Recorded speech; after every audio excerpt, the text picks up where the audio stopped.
Welcome back to the Brew Crew podcast, everyone. This is episode 380, back in the church room bar. It was a rocky kind of couple of weeks there where... It's a month. My whole professional, personal life bleed into each other a lot, and I just I fly by the seat of my pants, as they say. Yeah. And it's a lot less structured when you're not around, so I apologize if people were waiting on episodes, but I got them done. Chuggalo Dave liked the delay message that we got delay message out there for episode 380. And I was elsewhere in the world, and I couldn't even hook up with Chuggalo Dave. Like, we had tentative plans, like we talked about it. He was gone one of the weeks, and then the other week, the last day I was leaving, we were like ships in the night. Oh, man. Yeah, so insight is I've been kind of I wouldn't say like renovating. I would say redesigning the carriage house, all the rooms in the carriage house. Yeah. And I've got this really good plan. I bought a bunch of supplies, and I already put everything in motion. And it required me to like get everything off the wall so I could paint. And then when you said you were going to do the first episode while you were gone, I was like, well, okay, I have time now. I can like just take my time in putting stuff back. Yeah. Because I was going to have Phil come over and do an episode. Well, then you tell yourself, my brain's different than yours. I tell myself, okay, I have time. Then I just take the entirety of it. So then by the second week, I hadn't moved anything back. I got to put the first one in the can. I recorded it on the Friday before the Monday. Yeah. And so that was awesome. Yeah, that's awesome. That really helped. I appreciate that. And then I went to record like another impromptu episode that was related. And by the time we got all the stuff up, we weren't in any condition to record anything. So it would have just been comedy of errors. Oh, that would have been great. Yeah, one of the lost videos. One of the lost videos. And I was like, I got the stuff out. I got it set up. I was like, let's punt on this. Yeah. I was just going to do it as like a bonus or anything because we had a smattering of offerings. And awesome. I was like, let's punt. But I had great feedback from the WrestleMania one. And then it was nice because we still had the curiosity. Mm-hmm. We still had but it was nice to be able to do it ahead of time. Yeah, sure. That is definitely a bonus. I should start doing that. So a couple of beer related things. So one question I do have for the carriage house: are you still keeping the movie theater because the boys like the movie theater? We moved that into the house. That's in the house. We have it, but it's in the house. Yeah. So did you put your shrine to baseball cards back out in that room? I really want to. But I need it to look nicer. It looked a little messy last time. So I think maybe. Yeah, so I'm not sure. That's the one room that's in question right now. And that's the biggest. That's by square footage. That's the biggest one. I wish I would have built the bar in that room. Yeah. Oh, now plus the doors in there. Now you have some regrets. You wish you would. Yeah. I wish I would have built the bar in there. Which then I could carefully take apart some of it and move it. Yeah. But the sink's in the other. I already got the sink. The sink is your anchor. That's anchoring it. Yeah. So the carriage house is what it is. The bar is what it is. And there's benefits. There's a closet in that room. Yeah. Versus the other room, but the other room would be cool because the door's there, so people could come in and out. Now I have debated getting a door installed into the bar, from the bar out. Oh, gotcha. Towards the street, like the way that you come in. Yeah. And get like a walkway put in that, but that would be expensive. So yeah, that's gotta wait. Everything is time and money. And it's an old building, so right. I don't want to fuck shit up. Yeah, you don't want to like discover new problems as you do. Yeah, exactly. I keep checking to make sure we're still recording. Yeah, we're recording. I think that was the month ago. Working? Yeah, the sound is working. Good. Everything is working. Awesome. Yeah, that's all working. Good. So let's crack our first one. Let's crack it up. And then we're going to get into some beer news because it's been a while. So here's a fun one. This is, again, I am on a mission to do new types of beer, also new breweries. So this is definitely a new brewery. And new types of truth. And new types of truth, yeah. New types of bottles and cans. Yeah, new types of bottles and cans. Yeah, some are pints. And yeah, all kinds. There's a lot of newness with this. So this is Harviestoun Brewery, and I'm gonna give you one shot to pronounce the name of the beer. So it's Harviestoun Brewery, And keep in mind, so this is brewed in Scotland. Ola Dubh? Nope. Close. Ola Dubh. No, you don't. So Ola. Silent B's are not in my lexicon. Dubh, but it's Ola Dubh. This is an 8% porter, and we're gonna have to peel the foil. I wanted you to have the whole. Thank you. The interesting thing in the research on this, if you get it in the cask or keg version, it's 10.5, and I'm curious why the difference. So it's not corked. I made sure when I was doing my research, so it'd be a lot more seamless doing this. Say that fact again that you just said previously. So it's an 8% in the bottle. It's an 8% porter. But cask or kegged, if you're drinking at point of sale, it's 10.5. Cask or kegged. I wonder... and that's a clear distinction. Some debris from the yeast winds up in there versus the bottling process? Yeah, like maybe it continues to ferment. Yeah. Some wild, or just maybe there's like in the bottling process, maybe there's a filter, and maybe in the kegging process there's not. Yeah. Interesting. I never thought of that. It's the only thing. I mean, more wild. Wild yeast actually makes way more sense. So this is aged in selected oak casks formerly used in mature Highland Park's beautifully balanced 18-year single malt Scotch. They do a 12-year and 15-year and an 18-year. This is the 18-year, so this is the oldest. That's delineated on the bottom of the bottle. This looks super fancy. 18. So let's go with the crack. I got an opener right there for you. Check out my opener. It's really sweet. 3, 2, 1. It's from Cancun, Mexico. Wow. What? So Did you say what type of beer? Porter. Oh, porter. Yeah. Aged in whiskey, single malt Scotch whiskey casks. Wow. So this is going to be especially with that porter build. I was expecting something way different. Way different. And I figured with it being 8%, we could still have an individual on this one. Oh yeah, that Highland Scotch comes through that peatiness, and I'm glad because for Scotch, I'm not particular.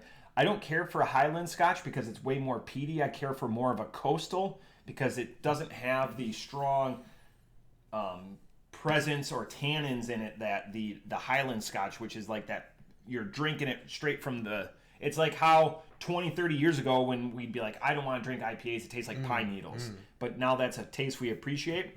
This is, there's two different Scotches. There's that Highland Scotch and from the Highlands of Scotland, and then, the Lowland Scotch where there's not as much peat, but it just relies on the grain rather than that peaty taste. So Ola Dubh is Gaelic for black oil. So that's to the context, the porter, the dark, the richness of it. You can find out more at Harviestoun. I'll spell that out. It's going to be in the in the section below, but Harviestoun. So Harviestoun, but Harviestoun. They started in 1983, so they're kind of one of the OGs of the UK when it comes to craft brewing. Yeah, it seems, well... And they've been doing this beer for quite a long time, 1983. Well, I mean, craft beer is from England. Yeah. And that is real OG. But, craft there, I don't think they called it craft, they just called it beer. The Lowlands, too, yeah. So it's not like a Heineken, I mean, I guess I'm that's talking more like IPAs, like 1600s. Oh, yeah. To get them around, all the way around the entire British Empire, because the sun never set on the British Empire. That's what they say. But guess what? It does now. Chumps. So originally, I'm going to go through some of my happy birthday to my mom. It was supposed to be Monday. I did write it down. Birthday. So happy birthday. I was going to do that from the top, but because it was the 6th, I felt like we could put it in there a little bit. I wanted to give an update. So I was in Minnesota. Heady bevies are everywhere. I don't know what that is. Heady bevy? Headies, like head shops, you know what head shop is. So they call them heady bevies. I didn't know that. So I was trying to get an update in Ohio, and they're nowhere near closer to getting, like 50 West is a big producer, but in Wisconsin and Minnesota, they're everywhere. So it's weird going from those two, sorry, Stacey, areas, and then coming to Ohio, and that part of the shelf is being filled now with other product. because they can't sell them. So it's crazy. So Ohio, figure your shit out because other states do it. Just tax it. Say it's going to some, municipality or some, goodness or whatever. Just tax it. Figure it out because tax there's the shit out of a lot of breweries that are planning on that, a lot of point of sale businesses that are planning on that income that are just taken away because of your indecision or your inability to act with any sort of efficiency. You're on notice, Ohio. That's it. That's all I got. I'm just pissed off because it's putting businesses at risk. Yeah. That's become, as millennials and other generations aren't drinking as much. I turned that off. Yeah. Some are looking to those beverages, and it's become a big percentage of those businesses that are just gone in an instant. Mm-hmm. I wonder how much of this can kind of trace itself back to like that lobbyist thing that was going on when they originally were working out the marijuana legalization, and it was like Nick Lachey's company or whatever. Do you remember that? Oh, down in Cincinnati. Yeah. I know what you're saying. Like, he wanted to be one of the 4 dispensaries or grow houses. If similarly, there's something weird going on there. Because, like, from a government perspective, really there's no downside. Just tax it, move on with your life. You know? I wonder what the story is there. In 5 weeks, we will be recording from the Barrel House, and hopefully there's a change or there's an update that we can get from Gimmick Gus and Better Matt on that. Because I know, speaking on their behalf, it's truly affecting their business and the customer base that comes in there.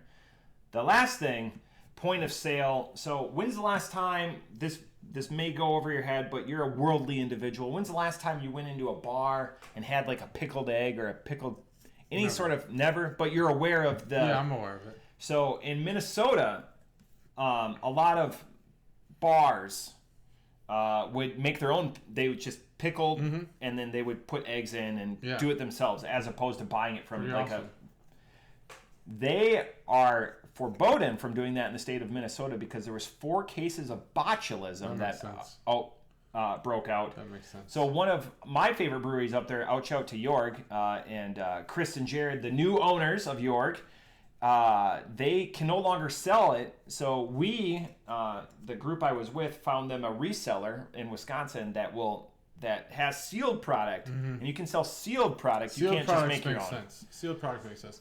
Botulism, it's... You don't want to fuck around with it. Don't fuck around with it. It could kill you. So after 4, the state said absolutely not, no selling of homemade pickled goods. But what you could do is you could continue to grow the botulism and then sell it to Botox producers. Yeah, because it's the same thing. It's just a couple of, but yes. Just put egg botulism in your face. Egg botulism. Egg botulism would be a great title for this episode. Egg botulism. Write that down. People are going to be really confused on egg botulism. Egg botulism. You'll get it now that you've heard it.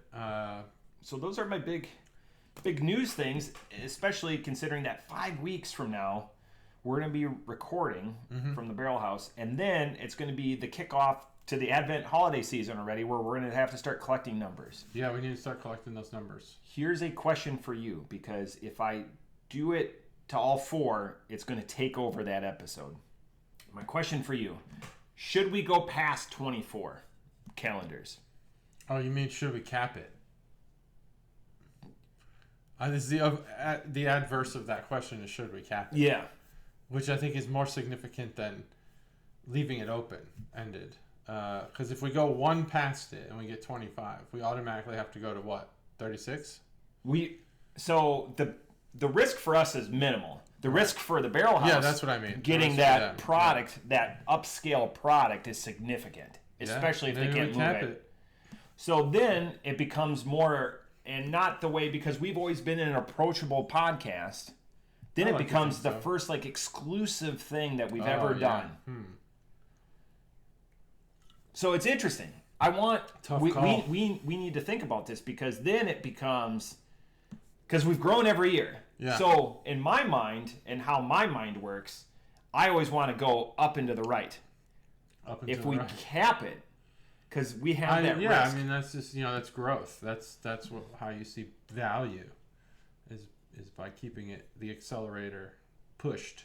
Especially because we had walk-ins that bought calendars last year, which was very fortunate. Amazing.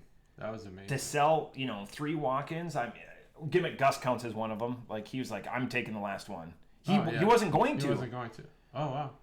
That was going to sit there, and they were going to put a price tag on it, and Bob's your uncle. Bob's your uncle. So it's an interesting situation, because Better Matt is going to say, let's do 36.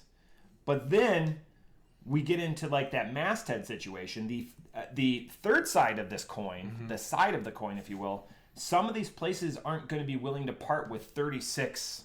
Yeah, you gotta keep distribution in mind. Then we're watering down Yeah. what we made, and it was the best calendar we've had yet. Yeah. Head and shoulders. Yeah. There's a lot of, it's paradoxical. I think this is an easy fork in the road. That and we need to use the barrel house as kind of the I don't know, purveyor or the arbiter of this. The arbiter. So the fork is, can we still get amazing exclusive beers if we go above 24? If the answer is yes, let's do it. If the answer is no, let's cap it. I think it's that easy. Block and line diagram. Like yes, no, does it move? Yes, WD-40. A decision tree. Because if we can, then we're going to do 100. You've heard it. We're going to do 100. I've already got word from multiple sources. That we're going to get to 100. Yeah. That's verifiable sources. Multiple anonymous, sources. But yeah, let's keep them anonymous. But multiple sources that said Yeah, 100 to 100. They've been calling me. Then do we have to go in multiples of 12? So then what it would be 96. 100 would be over. Yeah, so now you got to do 96. math. I don't like doing math in public. Then it would be 108, right? Either way, so just putting it out there. I might not even have to cold call people this year. They might just come to us. All 24. You've been cold calling people? That's what they're doing to me. They're cold calling me, asking if they could be involved, and I'm like, sure, get on board. Then the thing is, let's say we have 26. Then it becomes like a raffle. You know, 26 is rough because then we got a lot left. We gotta, if we're gonna go like 26 over, people that said 36. Yeah, let's say again, this is a lot of cart and horse. This beer is quite delicious, and man, does it go down smoothly, right? It's only 11.2, so it's one of those Euro bottles. Some may say a pint, but everything's a pint. Everything's a pint. You wish for it. It has to become not a pint in order for it to not be a pint. It is a pint from inception. And the fact is that this was a 2021 brew too. Great. Which is crazy, right? It took that long. It came over on an old wooden ship. Yeah, I hope so. That went the long way. During COVID, people were doing all kinds of weird shit, like sailing wooden ships across the ocean with barrel-aged porters. Absolutely. Why not? Barrel-aged porter. Put it on a fucking ship.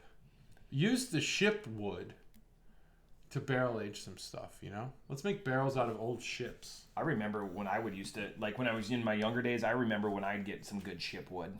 Mm-hmm. Very serious. Mm-hmm. Uh-huh. Yeah. Yeah. All right. So Alva, ship Scotland, life is not a good life. I'll be honest. You are the I was on a metal ship, a wooden ship life. I mean, we're talking about like scurvy. We're talking about rodents. We're talking about all kinds of horrible conditions. When you were in, didn't the Navy still had a couple of wooden ships for their minesweepers? There's always the USS Constitution is always a commissioned ship for minesweepers. Let me think about that. Because I thought they still used... That took me a second to register. I thought they still used wooden ships for minesweeping. I'm pretty sure... In recent times. Maybe not now. No, yeah, recent times. I'm going to think about that. I think as recently as maybe 2010 or 2012, they were using, drone ships for minesweeping. But, that's a good question. Yeah, not that it would ever come up again, minesweeping and stuff like that. It's not current. Well, I think we currently have a good plan, which is autonomous drone ships. Yeah. But wooden ships, it could be. All right, JT, your thoughts on Harviestoun Brewery Oladu, 8% barrel-aged porter from Scotland. When I think about, I guess I could show the can, show the bottle. There it is. Can Art Boner segment. When I think about this, it's good. It's got a very classy, very Scotch or bourbon-like aesthetic. information panel, is that? Yeah, information panel. Yeah, it's got the signature of the master brewer, the whiskey maker, bottle number and date. That's cool. Those are cool things. It's special 18's got. That's a very Scotch-like thing. You always put the number of years on there. And it's different colored too. So the 18 is red, the 12 is green. Yeah. It tells you a little bit about it, and it gives you all the information you need right on the front. Where it's brewed, what type of casks they're using. Interesting that the spelling of all this stuff is so different. Like Harviestoun. I assumed, I guess maybe in my ignorant, arrogant American mind, I assumed that the English spellings, other than maybe like the English ones where they add like an E to the end, or they put a U in some of the words, that was mostly the same. But like Oladu, what is that? It's Gaelic? Gaelic for black oil. Okay, Gaelic's different. Okay, that makes sense. Yeah, that's cool. All of it's cool. I love the bottle art. Gives it a classy look. Now, to the flavor. I think about the best porters I've ever had. There's very few. I'm not a porter fan. But Crooked Handle's Peanut Butter Porter. Great porter. It's flavored. It's what the kids would call a flavored porter. It's got adjuncts and esters. Yeah. This is the best porter I've ever had, without question. This beer goes down smooth. It has no intrusive flavors. It's totally just like, I don't even really know how to describe it. Because a lot of times you get a beer that promises to be something, which this doesn't, but at least it delivers something. You're like, oh, they just watered down something. This actually mutes the punchy flavors of a porter, the flavors that make porters like more identifiable as porters. I would actually say that there's elements to this beer that make it hard to classify.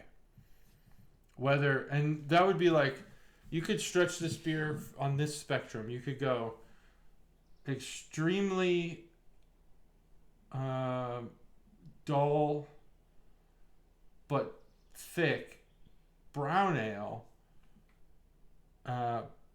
baseline porter, or you could even put this at like a bottom, like a low end smooth liquidy stout. There's like a long, if you just didn't know what it was. However, it's really good. I don't think knowing it's a porter makes it really good. I think if it was any of those classes, it would still be really good. It's that Scotch part that I just think, is that what all the porter needed, was to be balanced by a Scotch cask? Are you a Scotch guy? No. No? Okay. I've tried. I did try. I really tried. I think I have a really good ability to pick out the prominent notes. I had a Macallan 18 and I nailed it without knowing, and then looked at the back of the box and holy shit, nailed it. But I just don't enjoy it the way some people do. I would never get off of a long day and be like, oh, a glass of scotch on the rocks. Nah, not really my thing. Or maybe, wet, whatever they do when they put little drops of water in it. A few of my colleagues, that opens it up. Yeah. They won't let me drink it on rocks, so I'll drink it on stones and then 3 drops of water. Just with the end of your... it's just not... I just enjoy other things more.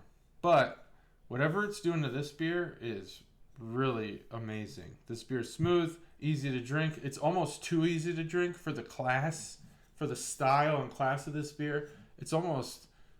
You almost are doing a disservice by making it so easy to drink, because I would just pound these. And then what? Then I'm drinking this, 18 reserve, special 18 reserve beer. Beer. $10 a bottle price point on this. Yeah, I can't definitely smash those. That's too much. But $100 is a good night. 10 Oladoos, please. 10 Oladoos. Yes, this beer's a 5. This is perfectly executed. This is the best porter I've had ever. So on the information card that this beer came adorned with, said, we're delighted to bring back the Ola Dew. This award-winning ale has delicate notes of dark chocolate, tangy oak, and fruit shining through. And the whiskey notes are cherries, dark chocolate, toffee, marzipan, heather, honey, aromatic peat smoke. I get that peat smoke in it. That's the only reason off the top rope. 475. I like that. That's the signature to it. Never change this beer. Mm-hmm. That's why I'm just taking it down, because that peatiness, that just ever so slight peatiness, is just what takes me out of the moment a little bit, because I don't appreciate Scotch, as we've talked about. There's other people in our life that we hold in high regard, that know what to order, that, you know, have specific regions of Scotland, because it's very region, be it, you know, the lowlands or the highlands or whatever. That's the only reason. Off the top rope, 475. It's probably the best porter I've ever had. That's not a gimmick. I mean, this is a gimmick, but not like doctored up with adjuncts or whatever. The work was done by their baseline ale porter, and then it just sat for a good long time in some aged Scotch casks. So well done. I would definitely buy this. This seems right at the price point. Yeah, that's a good $10. price point. $10. It's fantastic because you're drinking something upscale, sophisticated, and it feels that way. I'd like to see how the verticals change, like how they are different, 12s and 16s. That'd be interesting. Yep, that would be a great side by side, and hopefully the prices reflect that too. All right, beer number 2. The 16 is $9.99 and the 12 is $9.98. Beer number 2 is from Grimm. We've done Grimm one other time before. This is Lambo Door. It's an 8% because I'm nothing if not consistent. So we're drinking 2 8%ers. Lambo Door, it's a double IPA. So you can find out more about this beer and Grimm from grimmales.com. They're out of Brooklyn, New York. They were nomads until 2018. Oh, this is primed. Oh, that felt good. Slightly primed. 3, 2, 1. Oh, perfect crack. You remember Justin Grimm? Justin Grimm, yes. Yeah. Maybe he's part of the staff over there, because I don't think he's pitching anymore. The best part is their last name is Grimm. Yeah, that's why I brought it up. And it's spelled the same. Have you been? Side note, I know you. As a baseball fan, I think you'll appreciate it. As a Brewers fan, I think you'd hate it. The Cubs reunion podcast has been unbelievable. I mean, we're talking like inside baseball, like inside baseball. We're talking about locker room talks, work that goes into playing baseball, the process to get there. Amazing. So Cubs related, I like feeling like I get inside, or that's why I appreciate, like we've talked about the superfan episodes of The Office. Yes. Like you're getting to see something I just started those, by the way. Oh, they're so good. Yeah, the first season not much extra. There is a lot, but it's not. It fleshes out so much more. Like the meat and potatoes are between season 2 and season 8. Oh, okay. That last season or whatever. After Michael goes, last season's a throwaway. Everyone knows that it goes downhill. The second the cameraman started talking, I'm just like, get me out of here. Yeah. And like Jim became basically a cartoon character. We're reaching for things. Yeah. They're trying to cuck Jim. I like getting behind the scenes, but Cubs related. Related and Barrel House related. Oh, crossover. Oh, I like this crossover. How did Craig Counsell celebrate his 800th victory? I'm guessing it's with Malort. He was drinking Malort to celebrate. So I like that Wisconsin boy, you know, through and through, that he's embraced that culture. Yeah, because that's awesome. When I was in Minnesota, I was trying to get people to drink Malort with me, and they wouldn't. And they're like, "Who drinks that?" And of course, I would bring up a bunch of pictures from Barrel House. Barrel House, on Friday, they did a infused Malort with it infused Malort. So they boiled down a double infused Malort. They boiled down a bottle of Malort till it became sludge. Yeah, and they poured that into so it just muted the copperiness, the metallic. So they reduced it. And then they added it to a bottle of Malort. Yes. So it's Malort infused Malort. Yep. Wow. They did that for Spaceballs. I love that. This last weekend, I don't know if you saw it. Was it terrible? It wasn't as bad as I would drink that over just regular. Yeah. I think you should try. Is there sugar in that? Is it very sugary? I mean, it's maybe try to get some of the sweetness out by burning the sugar. It's that wormwood that you're burning down. That's like the body of it. Wormwood. And also another barrel house fact: for the first time in the history of barrel house, they let a. Do you know this? Did you see it? A TV in. Oh yes, I did. So they could screen Spaceballs because that's what they. Nice. He made a. Gimmick Gus made a few special concoctions of Malort specifically. I was trying to think of what type of person they just let in for the first time, but the Barrel House does not have a restriction on what type of person you are to let you in. So, so that was not part TV. I just didn't want to sound like a horrible person. No, saying a joke. None of those would be jokes. Let a TV. They'd just be offensive.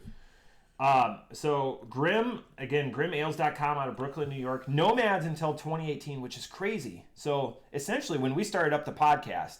Is when they started up the brewery. Oh, we're basically establishment brothers. So they were Eskimo brothers, but in podcasts and beer. This is a crazy stat because JT and I have affinity for a lot of New York brewers, and we've only had Grimm one other time on the podcast. One in particular doesn't touch the beer. Never touches it. It's a hands-free beer. It's Cooperstown, a hands-free operation. Natives. Speaking of baseball. We still need to. I've got a bottle in there that I probably need to. It's a 2011. That's way past its. That's a Game of Thrones bottle. Oh wow! They were the New York Brewer of the Year in 21, 22, 24, and 25. So they were, and there's 5 or 6 other, which is crazy considering that's awesome. Like Nightmare and all awesome. The others. Yeah, Nightmare. I mean, Nightmare is unbelievable. They're like. Yeah, they're the 450. Was it 450 North? How did I almost forget that? Of New York, where they're like graded against themselves. Doing just unbelievable things, both on the inside totally and outside. Unique. Yeah. Mm-hmm. The can art's amazing. Yeah. But it's not to take away from this. Oh, they even have it on their can. I just happened to look down where they put their. Is that their New York awards? Yeah. Yeah, sure as shit. New York State. This was on their website. The year. I looked at 21, 22, 24. That's 25. I truly do not try to inspect these before we drink them. Which of those years do you think is the most impressive? 23. What the hell happened? That's 22. Of the wins. Put them on the call. I think craft beer was probably at its peak. 21, 22. That's a good question. When did craft brewing peak? We've never talked about this. When did it peak? I would probably say pre-COVID. So we missed it. No, I think we might have hit it 18, 19, somewhere in there. So when our podcast was the strongest. We peaked. We're way stronger now. We peaked. Episode 45. Go check it out. It's really good. It's in the archive. Episode 45, I wouldn't hit that one. That one's bad. That would be a pass, I think the kids would say, not a smash. Yeah. Don't smash any of these. I don't know. The first 100 are great. There's a lot of good in there. A lot of traditions established. But I think after 100 we really hit our stride. Even with Cobra, because he still stuck around for 20 years. 140, 139. Oh, 40. Wow. Okay. I thought.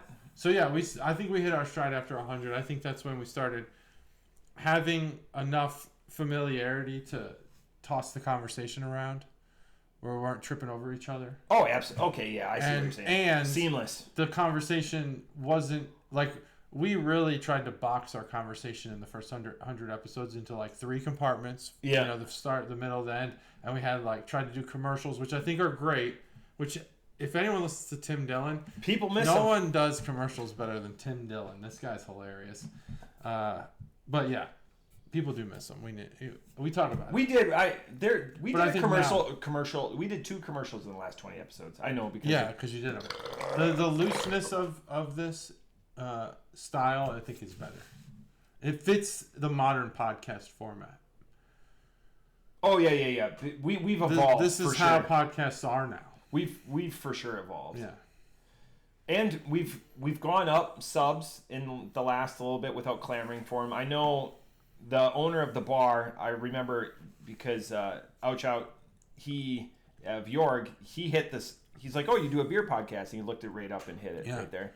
Awesome. Hey, welcome. It's just, I think Jorg is this one is of my a great favorite podcast if you want to hang out with your friends, which are us, and drink beer. and talk about beer and learn about beer. But it's not easy to discover. But once I think, I don't know, I enjoy it. It's a good conversation.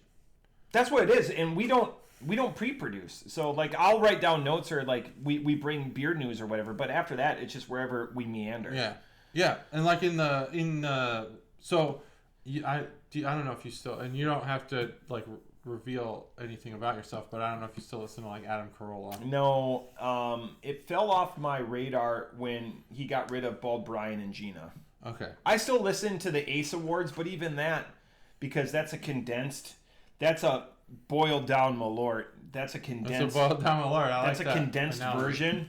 And even this last year was a little bit weak. It's just odd because they go back to like their funniest moments. I gave up a lot of like, I need news. I need to keep up with the news. I don't do Twitter anymore. I gave that up. I don't think there's any news on Facebook. So and then I don't really do news like traditional news. Yeah. So I use podcasts. So I have a certain number of things I have to kind of tune into.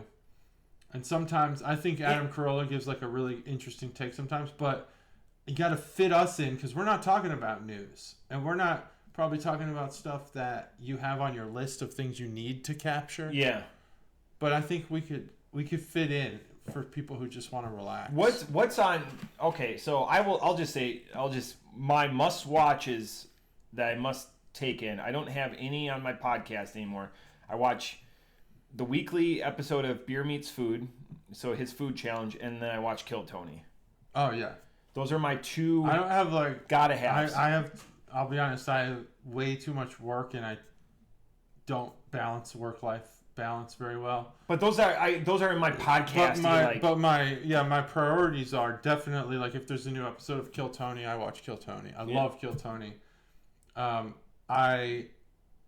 The new regular is fantastic. Oh god, that guy's awesome. I'm glad you brought that up. He looks like so Booger. Good. He looks like Booger from when he got the regular label. I was like, that's amazing. Get rid of Dedrick. Perfect. No way, Dedrick's awesome. Get rid of that fucking redhead guy. He sucks. I'm sorry. I get the shtick.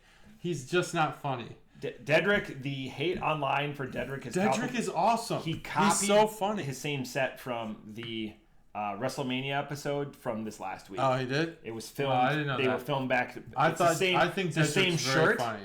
I think it's funny. It's good when he doesn't repeat. He's starting to use his own jokes. Oh, okay. Fair enough. I don't think he's worth kicking off. Maybe spark. They can't afford Ari Matty's going to be too big. Ari Matty's good. He's obviously great. Yeah. He's on tour. He's very funny. So they're trying to like evolve because they lost Cam. Cam probably won't be long for SNL. I wasn't big on Cam either. I would rather have Cam than SNL's Dedrick. changing. They're changing big time. If you look at the new cast members, they're all internet people. Right. So they understand what drives clicks or whatever, but the new guy that looks like Booger from Revenge of the Nerds or like Beavis and Butthead. Oh, I love that. By the way, Sam Talent and the Australian guy are the two like best non-big name guests. Who's the Australian? I forget his name. He wears glasses. Yeah, I know who you're talking about. Real nice guy. Yeah, They give great feedback. They're also funny as hell. Mm-hmm. Like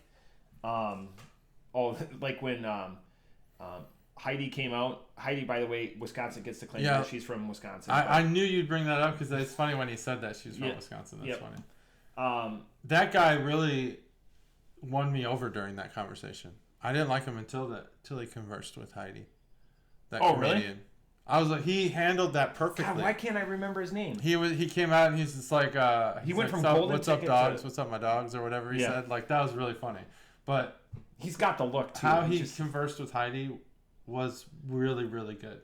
If you can do improv to that level. But yeah, Sam Talent. God bless you, Sam Talent, and good luck on your weight loss journey because and the fact that interaction with that female comedian. Like if she loses weight or she loses, I didn't like that personally. She's gonna. Boy, did she have lofty expectations. She wanted for what she would win. She's not taking it as like shuck. If that she drives wanted a her, golden ticket, and I was like, geez, shoot for the moon. I would never agree. That's with what that. she asked for. I know that's crazy. That's insane.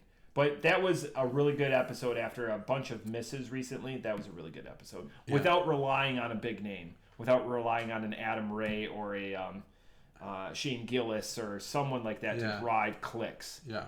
Sam Talent, I'm trying to remember the other... I know who you're talking about. Andrew something, I think, maybe. Yeah, he's a redhead, glasses. Yeah, he's Australian. He's been on a bunch of podcasts recently. I'd pay to watch either Sam Talent or it's not Shane. I know what it's saying, but I'd pay to watch either of those guys. His name is both fantastic. Oh, what'd you think of that website I sent you? Is that website not great? You can jump to each individual performer in each video. Oh yeah, that website's amazing. I couldn't believe it. So then that way you can hunt and hunt and text stuff. His name. Yeah. So there's So I definitely like that, and I take notes sometimes like, oh, I think it's something funny and I'll put it down. The one thing I know I don't want to ever do is accidentally or purposely use a joke that's already been told. So I'm trying to Sam Talent a nice booted that guy, he did. and he could tell. You could tell Tony got the energy and was like, "You're fucking out of here." I mean, that guy had some bold ass jokes. To be stealing those jokes, and then use them. I mean, you're like, that's like way worse. That makes it way worse. Yeah, Carlos. Like if you knew him, if you came up with those jokes, they're funny but they're bold. Yeah. If you stole them, I mean, that's bad. That means that you're consuming like really insane media. But anyway. The best comment about that guy that I read online, real quick, is that he looks like he greets other people by sniffing their ass. I was like, that you win the internet. Yeah, that's awesome. So yeah, with podcasts, I need to get news. I get a lot of my news from podcasts, and I try to get balanced news. I don't want to be influenced, and I do like to learn new things. So I try to find where interesting guests are. Now, I know most people have written off Joe Rogan because he had Trump on, but Joe Rogan still has good guests every once in a while. He had Bernie Sanders on recently, and I listen to that kind of stuff. I'll work that into my mostly dog walks because I can't pay attention when I'm working. He's reeling from that association too, and they all are. I mean, because they got a bad rap during the election because they had those people on, but. Come on, let's just be honest about if you can be pragmatic and look at the world from an objective, which is what Joe admits that he's trying to do. Yeah. So when you see things happening in the world that you don't like, we should all applaud pragmatism, being able to learn and adjust our views based on what we're observing, instead of just like hard lining for a political side. But regardless of all that, Joe Rogan still has great guests on, and I still like to listen to some of the scientific guests and stuff. Love having a dog. Yeah, it's all good. I don't think anyone can hear it. We got a dog filter, bark filter on this episode. The other thing is, what was I was just going to say, I forgot. Anyway, I forgot the last one. The thing with, it's just... take in the content that you can because there's a lot of good content makers out there, and there's a lot of trash too. Oh, there's so much trash out there. But it's terrible. Just we're not gonna yuck people's yums like the Cubs thing. The Cubs podcast. This is a good full circle, yeah. The Cubs they have a 10-year reunion on the World Series, which a lot of people aren't going to be interested in because they don't like the Cubs. But I urge you, if you like baseball or you like, for example, Dark Side of the Ring. It's not dark, these podcasts, but it is an inside perspective and conversation of the 2016 Cubs, and in a lot of regards the 2015 Cubs. So what it took to get there, all of the losses, all of the work. They have a full episode with Kyle Schwarber, who famously got hurt in the first week of the season. And there's just so much you don't realize that about baseball. Do they have Carlos Zambrano? I hope so. I hope they get Carlos Zambrano. I hope they interview Starlin Castro, because he had to endure the worst Cubs seasons, 105 lost seasons. We made it all the way to 2015, NLCS, then got traded to the Yankees, and did not get to experience the World Series. I hope they interview him. That'll be good. But they talked to Joe Madden, so if you like baseball and you want to understand coaching, holy shit, is that a good episode? From a unique perspective. From like he broke is the mold. different than everybody else. He is like, go out and party, come back ready to play. Like, way different than most coaches. Can I ask you a baseball related question? What do you think of the ABS system? Love it. Is it not? Who goes, you know what? I don't like that. I actually have the guy who's like the main baseball director at my son's travel ball organization. Yeah. Hates it. Thinks you shouldn't be able to question the umps. But there are so many games decided by one decision. Yeah. That to not have review and not have ABS seems damaging to the game. Is the guy that he doesn't like, is his name Tangel Hernandez? No, close. Yeah, no, might as well be. Or does it rhyme with but that? It's actually CB Buckner's having a really bad year, but I love having ABS. I think ABS is amazing. They need to be highlighted. Yeah. The 3 bottom people on calls, relegation. Let's relegate them. Right. Let's relegate them. Let's make it into a game. You need to perform. You got to be better. There's millions of dollars on the line. You're so ingrained with gambling and stuff like that. But even from a competitive spirit, these calls matter. Even in 100, and everyone's like, hey, we lost one. We've got 161 more to make up.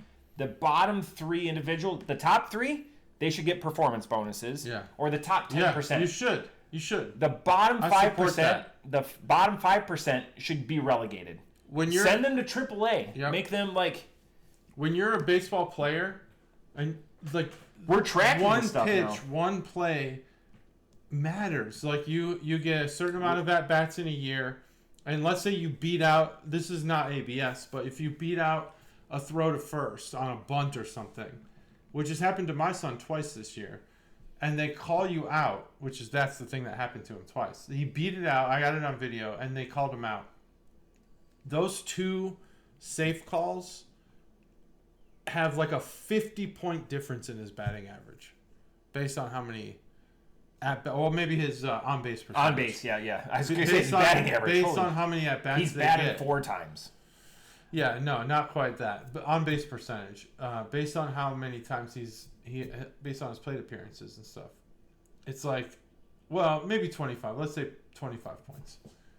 He's chipping away, and all of a sudden he's in a slump, and he thinks he's in a slump. He's not really in a slump. He just got called out. It's like this stuff matters. And now you see Anthony Volpe in fucking AAA, like, and that's not due to the umps, but you think about like what is the difference in a person's career when they're kind of a borderline player.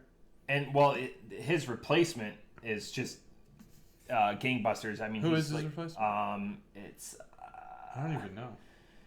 He's hitting like 318. Oh wow! Like slugging. It's just he's hitting really well. I mean, outside of Ben Rice and Aaron Judge, he's doing quite well. So like, there's not just, and he's a one-trick pony. You can't slide him into another position, especially when he's coming back. But anyways, I love ABS. Incentivize. We have metrics now. It's going to come. I know it's going to come. It is going to come. Double the person's salary that does first. Make it competitive. That's great. Yeah. And if you're in the bottom 3, you're done. Like relegation, you have to go to a lower. Your pay gets like. If you continue to be bad. Yeah. A lot of fans are not on board with robo-umps, but continuing to have data evidence that you suck will make fans turn against you. So if you want to keep human umpires, try to be better. Yep. And it doesn't, they do it quickly enough. It doesn't ruin the flow of the game. It's like the pitch timer, everyone. And, there's still gamesmanship. There's a couple of skippers out there that do the Joe Torre walk to the mound that are just like looking off and, that's still untimed. They're still untimed. That's funny that you say that because our high school coach does that. He walks so slow. That's like Joe Torre. Joe Torre was notoriously such a good strategy. I love that strategy, actually. It's so petty. Yeah. It's so petty. Murph walks slow. Like, it just get out there when you get out there. Because you're trying to, give that, you're sending a message. You're trying to get that relief arm. Well, that's part of it. More pitches. Like, what I like is the I'm going to talk to the ump. Yeah. But you're going to walk to the ump very slowly. And I didn't notice this. I know. Oh my God, I noticed. I didn't notice this until no, I noticed the walk, but I didn't notice this until we played at Day Air. Until the Oakwood team played at Day Air. Yeah. The backstop between high school, college, and then minor major leagues. Holy shit, is that a long walk? Like the foul line to the dugout is like it's like 3 times as wide. Yeah. Than in a college stadium. And probably like 4 times as wide as a high school stadium. It's insane how long it took our coach to get to the umpire. It took him forever. It was awesome. And that's the interesting thing, like when they go and they play like on a soccer pitch or they play at these fields that aren't designed for baseball, like how they like get them barely into the dimensions or whatever, and like it's that, and it's like a brick wall. Sorry for the clap, but you can't hear it. It's interesting some of the dimensions that they put that stuff in, like when they figure it out, or like old Oakland Coliseum or whatever, like just when they play football on the baseball. Or like field. Northwestern plays one game at Wrigley every year, and like the end zone does butt up against a brick wall. Yeah, right. Which is kind of nuts because that really could fuck you up. Exactly. Pads when you're running, full blast. NFL players reach 20 miles an hour now, and running. Wow. Into something that's not going to give. Yeah. So, all right, that huge off ramp. Yeah, great off ramp. I loved it. Baseball rules. Super pleased with myself on both of these beers. Yeah, you did good this week. I like that. It's nice because there are weeks where I don't do well, and for the longest time it was like a competition to like one up. Now it's just like an exploratory thing. But like I want new stuff, be it new brewers or new types of beer or whatever like that. Now I'm going to start hunting my cellar because I've went through my cellar. There's a bunch of things that just are like they need to be like I've been stockpiling. There's going to be a lot of breweries I'm guessing coming up, but good times. I'm looking forward to a lot of breweries like the brewery. The brewery, yeah, because I have another brewery box coming in the next couple of months. So awesome. So thoughts on this beer? Thoughts on this beer? Can Art Boner, of course. There it is. The Lambo. Understated. Lambo Door. All right. That is a great name for something. Whether it's a beer or not, who knows. Because the Lamborghini door... It elicits some... Everyone knows it does mean something. And, I love it. I always wanted to try one out. And I never have. You've never rode or... I went to the Chicago Auto Show, but I don't believe that they allowed you to pull the door down. Oh, it's just up. It kind of like shoots out and then goes up, and it's not like not a suicide door, not one of the like Tesla doors that go straight up. It's a scissor door. It's a scissor door. Yeah, that's a great way to state it. I've rode in a Countach. Okay. A Lamborghini Countach. Lamborghinis intrigue me because I think there's a certain level of wealth to where that amount of money no longer matters to you. And like, what is that? What is that threshold? It's an interesting number. I'm not sure what it is. An oil change in the Countach, every 500 miles, by the way, an oil change in the Countach was $1,100 back in the day. That's a lot. $1,100 for an oil change. I like to think of this in terms of losing money. So when I was a E2 or E3 in the Navy, back in my if you day. lost $1, I mean, it fucked you up. You're like, I need every penny I can get to make it to the next payday. And then, at what point does like, okay, I lost $5, I'm kind of pissed off about it. Until you get to the point where you're like, I lost $5 and I don't even notice. And then you have kids and they're like going out to whatever and buying McDonald's. McDonald's is expensive as shit these days, by the way. But you're like, okay, he spent $14. I'm fine with that. When you get to the point where you're like, I can buy a Lamborghini as a play car. Like, what's that threshold? Where are you at? Billions? Or 1 billion? Hundreds of millions? I'm not sure. Because that amount of money is crazy. Or when you get to like, let's say you're, I don't know, like not a mid-level manager, but whatever's above that. And you're like, you make 401,000 or you make 450,000. Like, does it matter? Do those two numbers is there a difference in those numbers? I'm not 100% sure. You're a C-level, like like you're making like so much money that like a $25,000 to $50,000 raise is like insignificant to the grand scheme of your life. Yeah. And that obviously 450 is not enough to buy a Lamborghini. You need to be a multi-millionaire. Anyway, Lamborghinis are cool. They're not practical. They don't make sense. The electric versions have speakers that play the sound of a gas-powered Lamborghini, which is crazy. A very stupid fucking thing. I think a silent Lamborghini is like a million times cooler, and no one's talking about it. They say it's for safety. So they're like lying. Yeah. Italians are notorious for lying. Just kidding. I'm also part Italian, so I can say that. But the Lamborghini door is iconic. The cool new episode title, I speak for all Italians. I speak for all Italians. No, I don't actually. I don't. I'm going to put the Italians are influential still. They have some people out there. Yes, they do. I respect They'll Italians. Kill you. I will never speak for Italians. No, I don't speak for Italians either. I just am of the ilk. Yes. I have Italian in my bloodline. I had pizza on Sunday, so there's no more Italian in my bloodline. My wife said, "My wife, what do you want for dinner?" I said, "Baked mozzarella." She made it. I'm Italian. What can I say? Among other things, Irish and other things. You know, Rachel Ray used to make. What is it? Mozzarella. I forgot what it was. Something like that. Like, oh, come on over. It's heaven. But we're talking about old school Rachel Ray, not real Rachel Ray. Well, we know Rachel Ray. I'm sure everybody knows. We've had some new viewers lately. Sometimes we need to allude to stuff, so then people go back to the archives. Oh, you got to see the archives. We talk about Rachel Ray. Yeah. The insider stuff. Yeah. Anyway, Lamborghinis are cool. That's the Can Art Boner segment. That closes that out. And that's the bottom line. Boom. This beer. Double IPA. I mean, the amount... This goes to the can art, but it also kind of goes to the beer. Look at all the text on that can.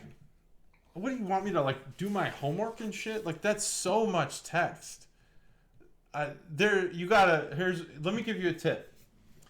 Likely... I need a JT's tip button. JT's tip button. Here we go. Ding, ding, ding. Likely, if you're a graphic designer, you're probably using a Mac. If you're not, I'm not sure.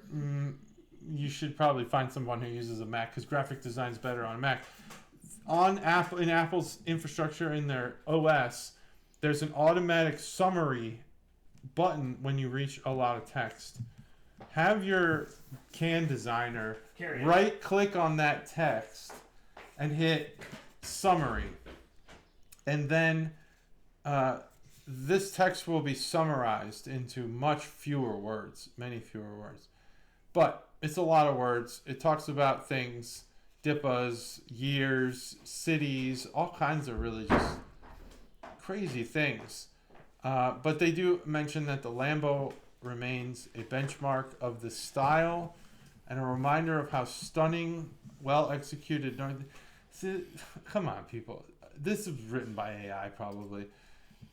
Lambo remains a benchmark of the style and a reminder of how stunning, well-executed Northeast double IPA can be. Get the fuck out of here, does it? Maybe this Lambo. Okay, you're saying this Lambo. But Lambo in general, no. Awesome car. I've never used AI to write an email. Good. Because I don't believe in techno-feudalism, and that's what... Sorry, Stacy, we're progressing towards. I will admit that I can be wordy in my emails. I'm absolutely. And at my advanced level, I recently promoted. I have gotten feedback from my superiors, which are mostly executives, that my emails are too long. Yep. And I appreciate that feedback because you can't get better if no one gives you feedback. So I have used AI to make my emails shorter. Yep. Just tell me where in here I can cut. Now, I don't use it to write my emails. That would be crazy. I can't have AI writing my emails. but I do have it help me where I can. My character comes through my emails, through my podcasts and stuff like that. If I distill them, that's just not me. It's not my voice. It's not my present. I'll be honest. At a certain point, your voice I had to lose the voice. I agree with you. I totally agree with you. But at a certain point, when you're talking to certain people and they're like, get to the point, you're like, okay, my character no longer matters here. They just I'm conscientiously trying to make mine shorter and more concise. It's hard to do. After I've never reread my stuff. I just send it. That's why there's so many reread my shit all the time. Nope. I'm trying to figure out how is this received, because I care. I lose so much time. Now I do that though, but yeah, I don't know. It's weird. You reflect on things. Anyway, yeah. Dear JT, the podcast. Lambo Door is iconic. We can all agree on that. Lamborghinis are iconic, and they famously have real big problems with the Kroger speed bumps. So don't take your Lambo to Kroger. But Lamborghinis are cool as fuck. Do you agree? Yeah, oh yeah. I think that's money pits. Objective. That they're cool. I don't think there's anyone who if comic book guy or people the Reddit bros are like, Lambos are dumb. That's just a contrarian perspective that you're trying. No one has that as their daily driver. It's obscene. Of course. Yeah. They're still cool. They're over-engineered, but amazing. I'll never own one, and I would fear driving one because I don't want to ruin something like that. This beer, double IPA, it has a very IPA-like punch. It's I would say it's more earthy than not, but not in the pine category. It's kind of just more. It's got some grain butt to it. It's got some butt to it. I do like it. It's not a hard drinker. This is the type of beer that two bros could hang out and talk baseball with, which is exactly what we did. So I love the concept. I think the Lambo door thing is pretty interesting. It's a cool concept. Good can art. It's got that 80s. I should talk more about the flavor of the beer. This is a beer podcast. I think it's got just that earthy, leafy, maybe it's not citrusy, but it could be there's just a dankness that can elicit grapefruit, but not stark, not highly. It's just mostly earthy. I wish I had another Coronado for you to have when you said grapefruit IPA, because I didn't say grapefruit IPA. I said elicits grapefruit because there's just something there that gives it a little bit of I just had a 5 fruit IPA, sweetiness. So. But that Coronado was 3 people reached out to me and I was like, try to find it. Coronado nationally distributes. So I think it's a good IPA, a good double IPA. It registers. Is it memorable? It's hard to say. Probably not. But IPAs are hard to be memorable. I think that this beer is well executed. Sits right about at a 4.25 for a double IPA. Off the top rope, I give this beer a 4.5. Where it excels is the fact that it doesn't rely on... It's got more of that green, but it's not relying on the citrusy. You're not going to get pops of freshness on it. But the fact that it's an 8% and it drinks as smooth as it does without being boozy, it's fantastic in that regard. The fact that it comes in a pint can is always appreciated in this type. Lambo Door is going to be the most memorable thing about this beer because that elicits something iconic. Yeah. Everybody, you say Lambo Door, everyone knows in their mind's eye what it is.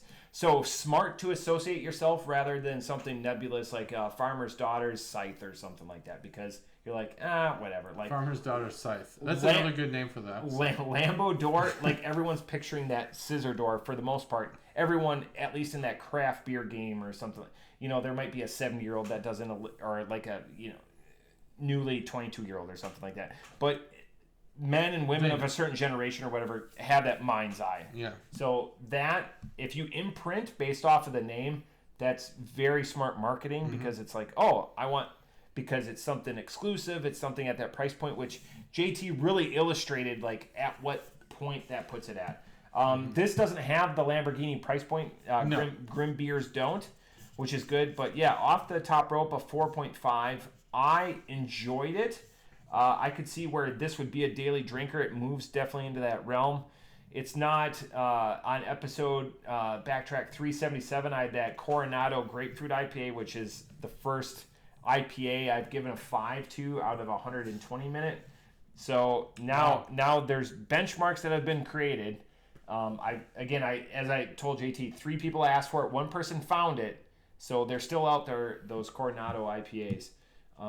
The Costa Azul, but if you see it, buy it up, and I will pay 2 times the sticker price for it. And that's the matte guarantee. I would buy it for myself. It's so good. Oh my god! I would give because I love grapefruit. Grapefruit's the number 1 beer I want in an IPA. Not in a sour, because it doesn't go that well. No, grapefruit in an IPA is grapefruit in an IPA, 100%. That makes sense. Yeah. Let's see. Where are we at? Any other topics you want to discuss? That's it. I'm cashed out. You're all topicked out. Topped it.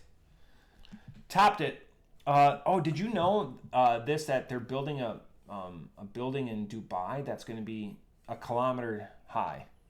No, I didn't know that. It's going to be a kilometer high. That's really high.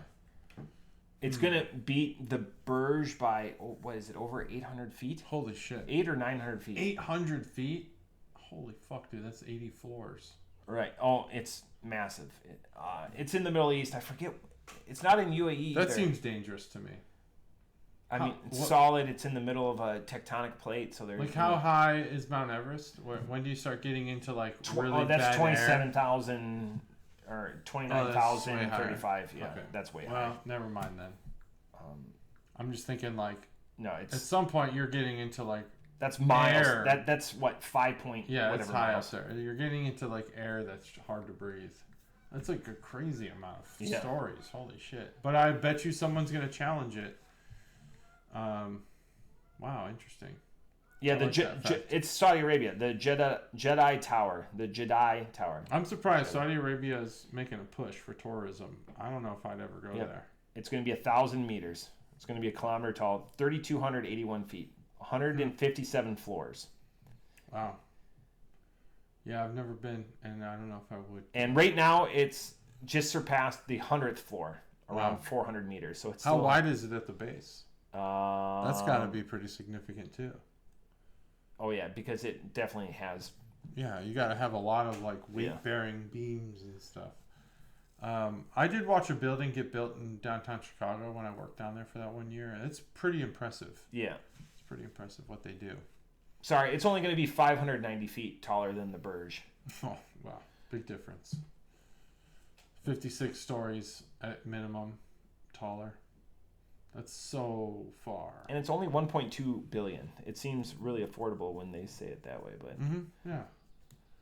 For a building like that, yeah, you probably rent out a lot of stuff. I wonder what the view will be like. Anyway, that's cool. That's very interesting. 57 elevators. Wow. 7 will be double-deckers.